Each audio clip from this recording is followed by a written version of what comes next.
CPM Ponnani area സമ്മേളനത്തോടനുബന്ധിച്ച് സാഹിത്യത്തിലെ പൊന്നാനി തനിമ എന്ന വിഷയത്തെ അധികരിച്ച് സെമിനാർ സംഘടിപ്പിച്ചു. വിത്ത് വിതച്ചോൻ കാണട്ടെ വിള കൊയ്ത്തു നടത്തി ജന്മിത്തം ഒരു പിടി കൊള്ളക്കാർ കരുതി വെച്ചുള്ളതാം അധികാരത്തിന്റെ തണൽ പറ്റി.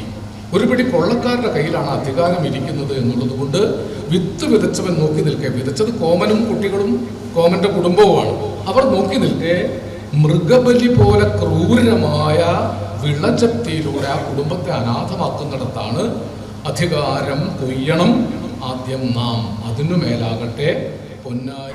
സെമിനാറിൽ ആലങ്കോട് ലീലാകൃഷ്ണൻ, കവി പി രാമചന്ദ്രൻ, വിജു നായരങ്ങാടി, കെ സതീശൻ എന്നിവർ സംസാരിച്ചു. ചടങ്ങിൽ പുരോഗമന കലാസാഹിത്യ സംഘം മേഖലാ സെക്രട്ടറി ഇമ്പിച്ചിക്കോയയ്ക്ക് അധ്യക്ഷത വഹിച്ചു. CPM area secretary CP Muhammad Kunhi, നഗരസഭാ chairman Shivadas Attupuram, Riyas Pazhanji, Prabhath KS, Dhanya M എന്നിവർ പങ്കെടുത്തു. NCV news Ponnani.